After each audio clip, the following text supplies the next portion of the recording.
What's up everyone and welcome to a new video on FIFA 19. Today we're gonna take a look at the new custom tactics at the game plans, what they all mean, what I think are good options. But first I wanna give thanks to EA and the Game Changers Network for allowing me to participate in the capture event for FIFA 19. So thanks to them. As you can see, the custom tactics screen has completely changed. The sliders, the numbers are gone, and instead we got a split in defense and offense with multiple settings per category, as well as a setting for tactics, formations, instructions, and roles. And the new thing they added this year is that they don't give us one set of custom tactics or one formation or one type of instructions, but actually 5. So you have balance, that is the middle setting. You have attacking and ultra attacking, and defensive and ultra defensive. And what you can do is you can edit each of these fully in detail. So that means that you can choose the attacking setting to be more defensive. You are not limited to actually making game plan more attacking than the other. For example, you can just use defensive, balanced, and attacking for 3 different formations, all the same level of attacking or defense, and then have the ultra defensive and the ultra attacking be real attacking and defensive formation with players sitting back on defense or players going all forward on attack. So we're gonna start first with the settings, what they'll do. As you can see on the screen, for defensive we have multiple styles. Balance, this is just a starting point. They press normally, the team shape is neutral, nothing fancy, nothing crazy, just this can be maybe a great starting point for if you don't know your playstyle yet. Because I think it's really wise to choose your custom tactics depending on how you want to play. Because otherwise you're gonna get forced towards a certain playstyle if you select custom tactics that don't fit your personal playstyle. So it's really neat this year they added a little map, a little layout of the field where you can see how the players react. So yeah, it's just normal. They pressure the opponent that has the ball. They try to close the gaps. Nothing crazy. So yeah, that's what you would expect for balanced actually. The next setting we have is pressure on heavy touch. What that means is that when your opponent takes a heavy touch, so either a bad touch that will cause the ball to spring off his foot, or just a pass that's not towards your an opponent of the enemy team, to say so.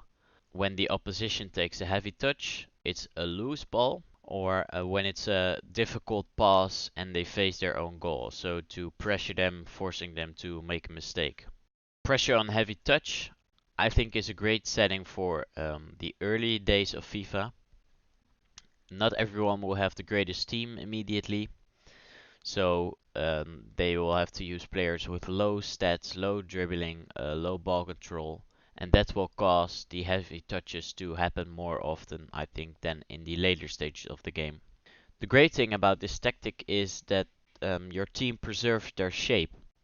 So your players won't run out of position because they all move relatively in the same way. As you can see on the defensive tactics screen, after a pass is passed on the bottom right side of the field, you can see multiple players pressuring, but they do remain a little bit in their formation, in their original formation. So the next tactic we have is press after possession loss. And what this does is after your team loses possession, your teammates will press the ball for the next 7 seconds. This also has an effect on the stamina compared to the other defensive styles. And a big issue for me was when I tried using this, the ball gets lost around the halfway line. This often caused my fullbacks also sometimes one of my center backs to run at the ball to pressure. And although I won the ball back quickly due to this setting sometimes, it also happened that my opponent made a quick pass to the other side and I had enormous gaps in my defense. I mean, I played a lot of games with the top players in Ultimate Team, like the icons or like the top 10 players, gold ones. So stamina wasn't an issue for them, but I can imagine if you use like normal gold players with not that great stamina, they're really gonna fatigue quickly. So again, for your balanced and normal type of play, I wouldn't recommend this setting, but if it's a good setting for an attacking style or an ultra attacking style, it can be. I would say maybe attacking because we also have the next option, and that's actually for ultra attacking a really good one. It's constant pressure. So the difference between this option and the previous one is that in the previous option your player is only pressured for 7 seconds, so around 7 seconds. While this is constant pressure, as the name gives it away, that will put high pressure all the time. So what this does is it will create gaps as well, because your entire team is gonna pressure. The stamina is gonna deplete much faster compared to the other settings. So really, in the final 5 minutes or 10 minutes of the game, when you're losing and you need to tie it up, then this can be a good setting to put in a ultra attacking game plan. If you concede one more, you're still losing, but if you manage to tie it up because you won the ball back, it can be a good option. So yeah, I would say try it out yourself, see what you like about it, see if the stamina is gonna be an issue for you. So like if you switch to it 80th minute and your entire team is dead by the 88th minute, then you know you have to wait a little longer to use this style. The next style we have is drop back. It reminds me a little bit of park the bus, because your team will be in its shape, sit back, stay passive. Your strikers, you're gonna have less attacking options and not pressure as much on the opponent. Personally, although the community has seemed to be so hated towards Park the Bus, I never hated it that much if my opponent used it, because you have so much time and possession, because they never pressure you. Because even if they are passing around, they're doing it in such dangerous territory because they're sitting back so much. So if you manage to intercept a pass or win back the ball, you're straight away inside their box or in a position to shoot. And especially this year with the timed shooting, that can really be effective if you master it. I think it's really dangerous to drop back because you're giving your opponent so much space.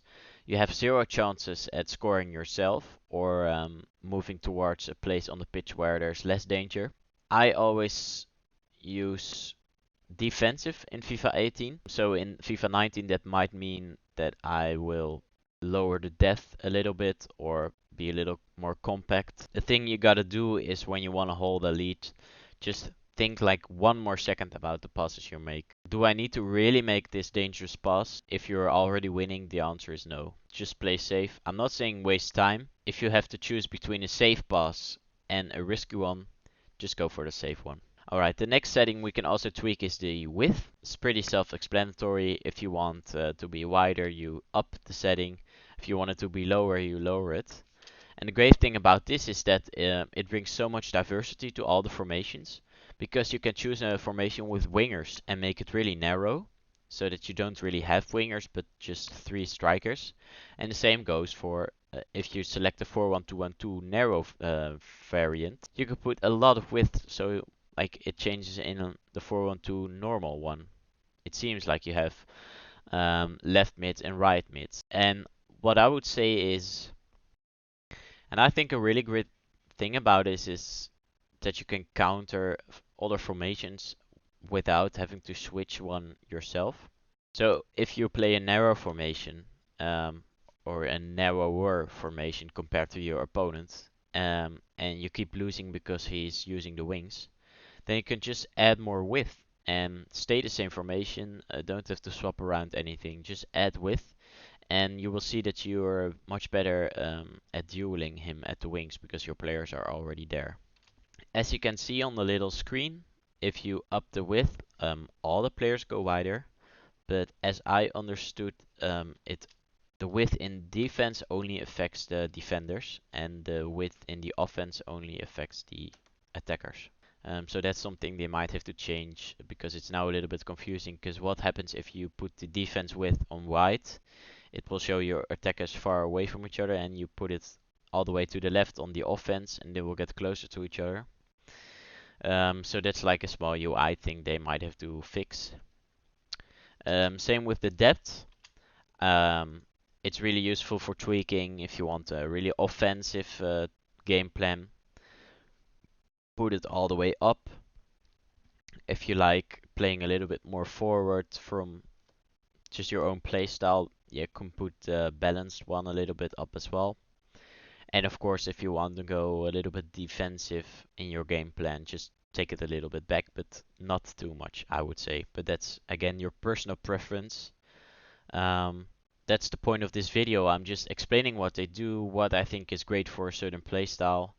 But all the videos you see about OP tactics 40-0, I mean, it doesn't just work like that. It's so dependent on your playstyle, even on your team.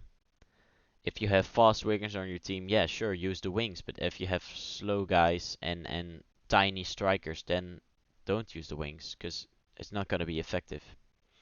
So yeah, just listen, think about what your playstyle is and what you need from your team, and then I will tell you how to get it. So now we're gonna go to the offensive part. Again, we have balanced, so that's pretty self-explanatory. They don't over attack, they don't under attack. It's just when it's normal, they're gonna attack. They get free, they make passes, just like an average, you should see it, like a little bit of every other offensive style. So the long ball, your players will try to run into the space behind your opponent's back line. And it also gives a little tip that strikers who are fast with a good attacking positioning attribute are the best.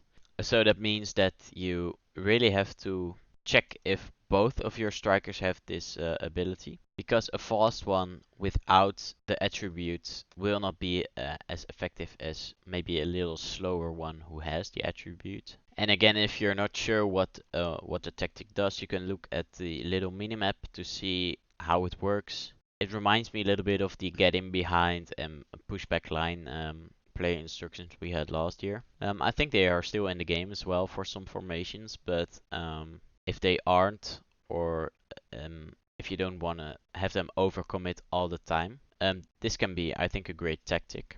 The next one is the fast build-up. What this does is once you get back the ball, your team will rush forward. With quick and fast passes, you can really get a lot of attackers quickly forward and have your team like follow. But another thing is, if you're in the middle of passing and the entire team is running forward and that pass gets intercepted, as the game says, you're pretty vulnerable to counterattacks. So what you can do is maybe set instructions for your fullbacks to stay back.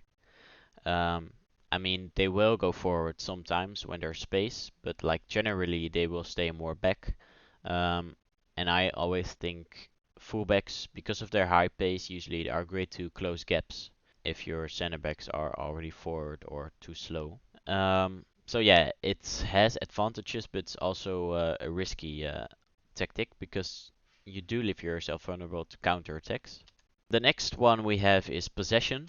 So this will cause your players to really think about the runs they make, not run forward blindly, but really make sure that there are always multiple passing options. So if you like taking a little bit slower, if you want a lot of passing options, then surely that's a great tactic for you to choose. In the offensive part, we also have width. Again, pretty self-explanatory, and it's mostly regards your attackers, but also a little bit the rest of your team when you're in offense. So you can see a little again on the map.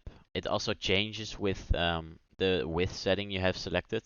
So as you can see now on the screen, if I put the setting a little bit full, then it shows that it will push towards your white players. So if you put the width like all the way to the right, it will show that your white players will stick to the sideline.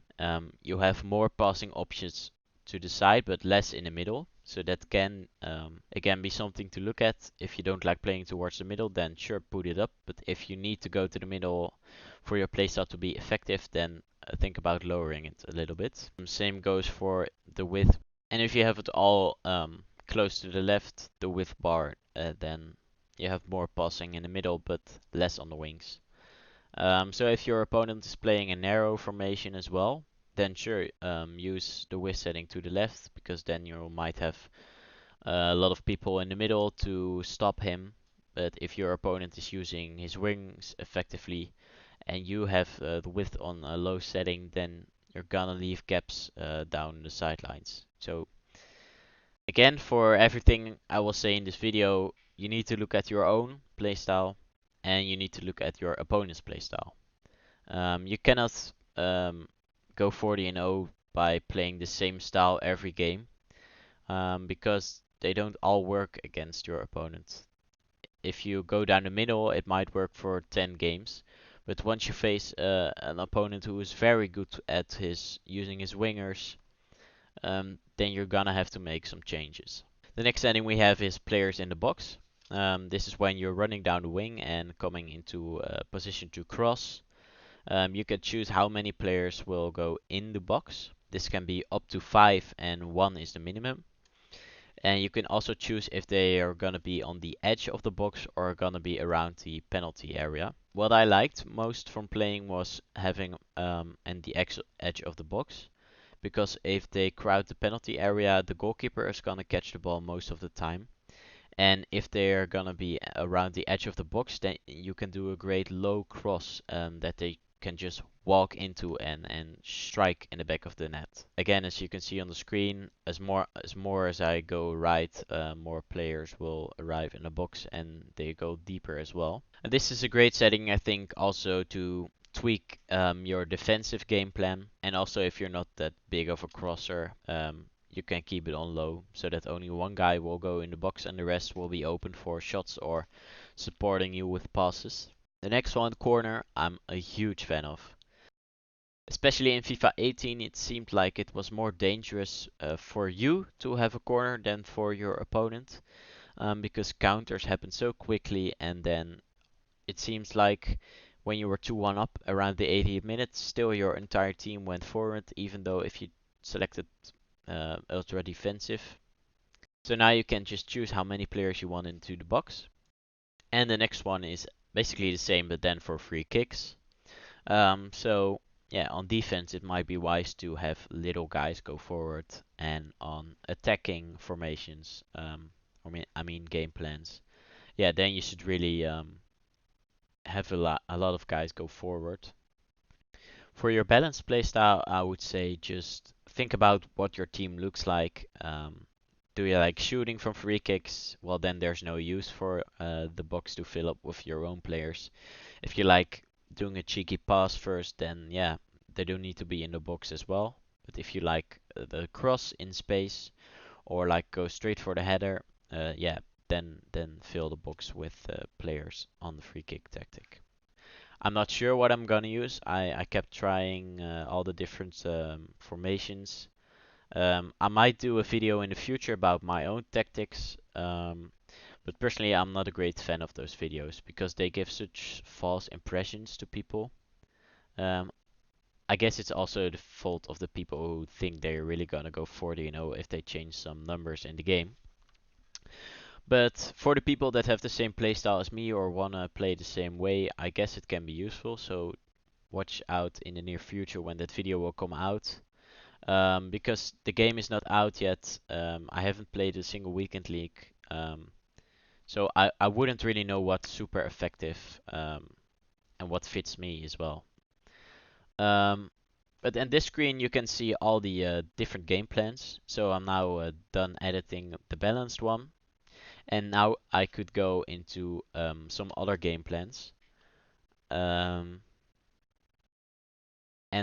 change the formation, the player instructions, the player roles, the positions. You can go in so much detail. So I would just say sit down once, do it all, edit it how you like it, how it fits your playstyle. And a big thing I can predict that will happen is nobody's gonna use balanced, because for chemistry reasons you're gonna probably have to use a certain formation that you're not a big fan of. I mean, it's rare. Like last year, everyone used the 4-3-2-1 because it was very easy for chemistry with all the triangles, and then pause and switch formation. So this year, nobody is gonna have to pause, I think, to really change formation. You're just gonna be able to go to the attacking playstyle and then switch out the formation and the players and the custom tactics. And then you still have three others for other game plans. So personally, how I'm gonna do it, I think, is start out with like my preferred formation if it's possible. Otherwise, for chem reasons, I will have to use the attacking playstyle for my preferred formation. Then I probably use the defensive one for a different formation as well, like a wider one or a narrower one, depending on what I've chosen in the other game plans. For ultra defense, I will go like a really defensive formation, so less people with corners, less people with free kicks, a little deeper, playing on the possession style probably. And then for the ultra attacking, I will probably go like 4-2-4, lot of depth, constant pressure, a lot of players in the box, a lot of players on corner to really switch to that final 10 minutes when I'm losing to see if I can tie it up or maybe even win in the end.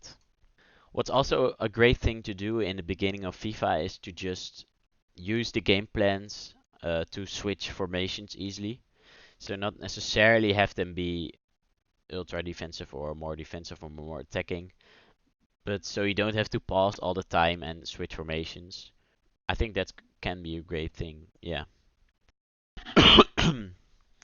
And a little note to end the video on is that you have to think about the fact that your opponent can now easily switch formation with the press of a button as well. While in FIFA 18, if your opponent paused, you knew that he was gonna change something. He was either gonna make a sub, change his formation, but now you really have to pay attention to how your opponent's players behave on the field.